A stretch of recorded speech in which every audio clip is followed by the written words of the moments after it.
നിങ്ങൾക്ക് കോൾ വന്നാലും കോൾ അങ്ങോട്ട് ചെയ്താലും സ്പീക്കർ ഓൺ ചെയ്ത് വേണം സംസാരിക്കാൻ. ശരി മാഡം.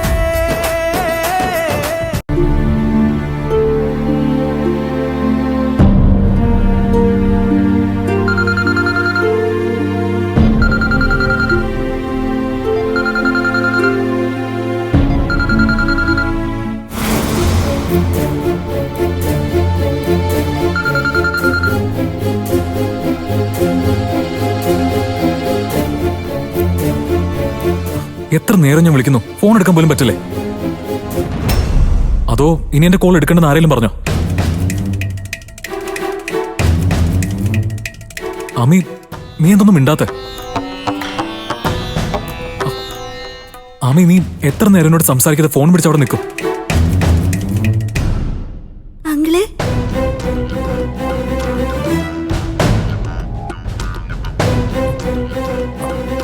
മോളെ, മോളായിരുന്നു ഫോൺ എടുത്തേ. മോൾക്ക് അങ്ങളുടെ സൗണ്ട് മനസ്സിലായോ? ആ, മോൾ എടുത്തായിരുന്നോ? ആരാ ഫോണില്?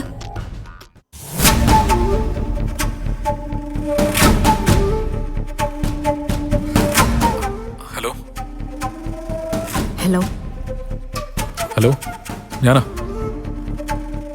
എന്റെ ശബ്ദം കുഞ്ഞിന് പോലും മനസ്സിലായി. പക്ഷേ അമ്മയ്ക്ക് ഓർമ്മ കാണില്ലായിരിക്കും. എന്താ രഘുവേട്ടാ, എന്താ വിളിച്ചേ? ആ, എന്തെങ്കിലും കാര്യമുണ്ടെങ്കിൽ മാത്രമേ എനിക്ക് ആമയും മോളിനെയും വിളിക്കാവുന്ന അവസ്ഥ എത്തിയോ? ആമി, എന്താ ഒന്നും മിണ്ടാത്തെ? ശരി, എന്നോടൊന്നും സംസാരിക്കണ്ട. പക്ഷെ ഞാൻ ചോദിക്കുന്ന ചോദ്യത്തിന് മറുപടി പറഞ്ഞേ പറ്റൂ. രഘുവേട്ടൻ എന്താ അറിയണ്ടേ? ചോദിക്ക്. നീ ഇന്നലെ മറ്റവനോട് എവിടെ പോയത്? ഏത് മറ്റവന്റെ കൂടെ? അത് ഞാൻ ഇനി തെളിച്ച് പറയണം. എന്തിനാ ആമി നീ ഇങ്ങനെ ഓരോന്ന് ചെയ്യുന്നേ? നിനക്ക് മോൾക്ക് ഞാൻ എന്തെങ്കിലും കുറവ് വരുത്തിയിട്ടുണ്ടോ? ദേ, ഓരോന്ന് ചെയ്യുന്നതിന് മുമ്പ് ആദ്യത്തിനെങ്കിലും ഓർക്കായിരുന്നില്ല നിനക്ക്? രഘുവേട്ടാ, സൂക്ഷിച്ച് സംസാരിക്കണം. കുറച്ച് സഹായങ്ങൾ ചെയ്തിട്ടുണ്ടെന്ന് കരുതി എന്തും വിളിച്ച് പറയാന്ന് കരുതണ്ട. ഞാൻ പറയുന്നതാണോ കുറ്റം? തന്നിഷ്ടത്തിന് ഓരോന്ന് കാട്ടിക്കൂട്ടിയിട്ട് അത് ചോദിക്കുമ്പോൾ ദേഷ്യപ്പെട്ടിട്ട് കാര്യമൊന്നുമില്ല ആമി. നീ ഇങ്ങനെയൊന്നും ആയിരുന്നില്ല.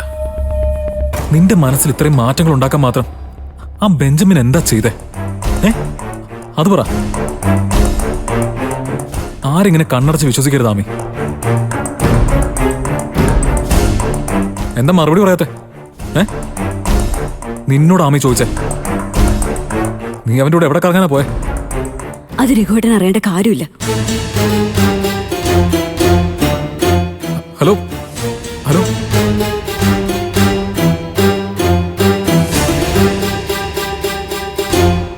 രഘു, ദാ ചായ കുടിക്ക.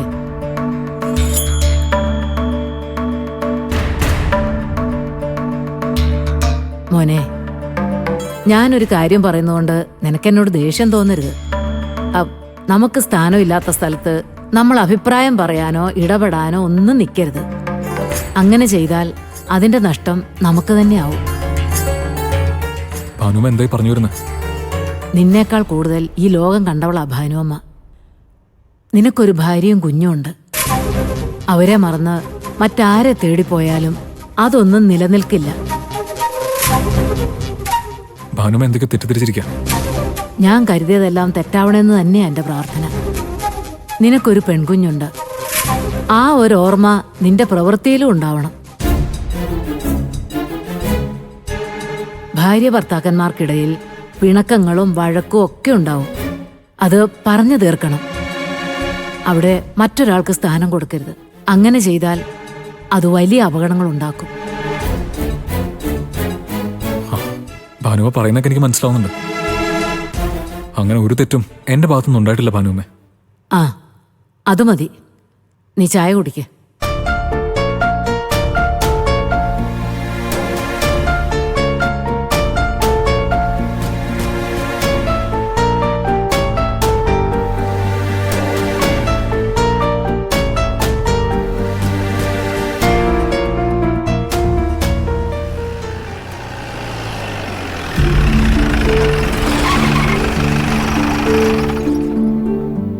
വിനയന്റെ വണ്ടിയാണല്ലോ. അല്ല, ഇവൻ ഈ വണ്ടിയും വെച്ച് അങ്ങോട്ടും ഇങ്ങോട്ടും ട്രിപ്പ് അടിക്കുകയാണോ?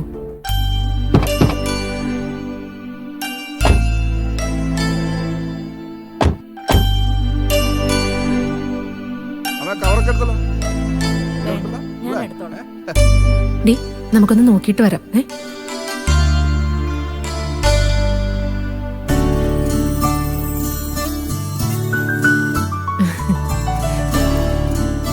എല്ലാരും ഉണ്ടല്ലോ. വായന്റി അങ്കിളെ. ലച്ചുമോളെ, മോളുടെ കൊച്ചുവാവകളൊക്കെ എവിടെ? എല്ലാരും അവരുടെ അമ്മയുടെ അടുത്തുണ്ട്. ഇവള് ഉറങ്ങിപ്പോയി, അതിന്റെ മൂഡില. മാഷില്ലേ അമ്പിളി? ഇല്ല അങ്കിളെ, അച്ഛൻ കടയിൽ വരെ പോയതാ, ഉടനെ വരും.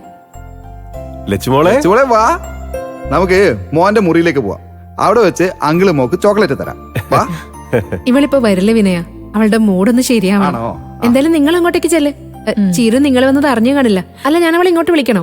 വേണ്ട മോളെ, ഞങ്ങൾ പോയി കണ്ടോളാം. ശരി. ചീരൊരു മോന് നമുക്ക് ഒരു സർപ്രൈസ് കൊടുത്തേക്കാം.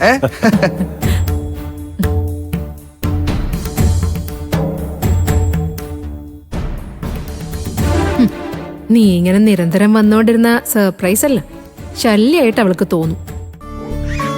എന്തിനിങ്ങനെ കരയുന്നേ? അച്ഛമ്മയുടെ മക്കള് വാ. വാ. വേണ്ട വേണ്ട വേണ്ട വേണ്ട കരയില്ലേ? വേണ്ട വേണ്ട കരയില്ലേ? ദേ കുഞ്ഞാവിനെ നോക്കി, അവനെ കണ്ടോ? ദേ കുഞ്ഞാവിനെ നോക്കി. മക്കളെ എന്താടാ ഇതെന്തോന്നിത്? കരയില്ലേടാ മക്കളെ, കരയല്ലേ? കരയില്ലെന്ന്. ചോക്ലേറ്റ് തരാലോ. ഒന്ന് വിളിച്ചു പറഞ്ഞിട്ട് വന്നോടായിരുന്നോ? നിന്നെ മക്കളെ ഒന്ന് കാണുന്നു തോന്നി മോളെ, അതുകൊണ്ട് വന്നതാ. ചോക്ലേറ്റ് കഴിക്കേ. ഇത് എന്ത് പറ്റി രണ്ടാൾക്കും? ഞങ്ങളെ ആരെ ഇതുവരെ കണ്ടിട്ടില്ലാത്ത പോലെ. എന്റെ ചീരു, ഈ പിള്ളേരിങ്ങനെ തൊള്ള തുറന്ന് കാറിയാല് നമ്മുടെ മോൻ എങ്ങനെ സ്വസ്ഥായിട്ട് കിടന്ന് ഉറങ്ങും? നിനക്ക് ഇവരെ അപ്പുറത്തെ മുറിയിലെക്കാൻ കിടത്തിയ പോരായിരുന്നോ? എനിക്ക് നിങ്ങളെ പോലെ സ്വന്തം മക്കളെ തരം തിരിച്ചു കാണാൻ അറിയില്ല. മോനെ ഇവരെയൊക്കെ ഞാൻ പ്രസവിച്ചതാ. അല്ല പറയുമ്പോ അയ്യോ ചീരു, ഞാൻ അങ്ങനെ ഉദ്ദേശിച്ച് പറഞ്ഞതല്ല. മോന്റെ ഉറക്കം നഷ്ടപ്പെടുമല്ലോ എന്ന് കരുതി പറഞ്ഞതാ. മോൻ ഇത് കേട്ട് ശീലമായി കാണും. അവൻ അവന്റെ ചേച്ചിമാരുടെ കരച്ചില് ഒരു താരാട്ട് പോലെ തോന്നും. അതെ, ഞങ്ങൾക്കും ഇവരുടെ കരച്ചിൽ ഒരു ബുദ്ധിമുട്ടായിട്ട് ഇതുവരെ തോന്നിയിട്ടില്ല. നീ ഇവരുടെ കരച്ചിലധികം കേൾക്കാത്തോണ്ടാ നിനക്ക് ഇങ്ങനെയൊക്കെ തോന്നുന്നേ. അതെങ്ങനെ? അവരെ ഇതുവരെ സ്വന്തം മക്കളെ കണ്ടിട്ടില്ലല്ലോ. ഒരു മകൻ ജനിച്ചതിന് ശേഷമല്ലേ ഞാനൊരു അച്ഛനാണെന്നുള്ള ബോധം പോലും ഉണ്ടായത്.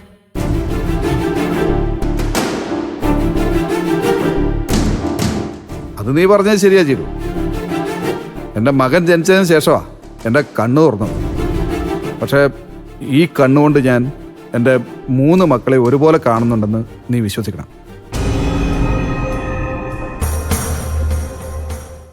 ഇത് കണ്ടോ? ഇതൊക്കെ ഞാൻ വാങ്ങിക്കൊണ്ടു വന്നത് ആർച്ചമ്മക്കും ഭദ്രമ്മക്കും വേണ്ടിയാ. അത് എനിക്ക് ഒരു ഓർമ്മയില്ലാത്തതുകൊണ്ടാണോ? മക്കൾക്ക് ചോക്ലേറ്റും ബിസ്ക്കറ്റും വാങ്ങി കൊടുക്കുന്നത് മാത്രമല്ല ഒരച്ഛന്റെ ഉത്തരവാദിത്വം.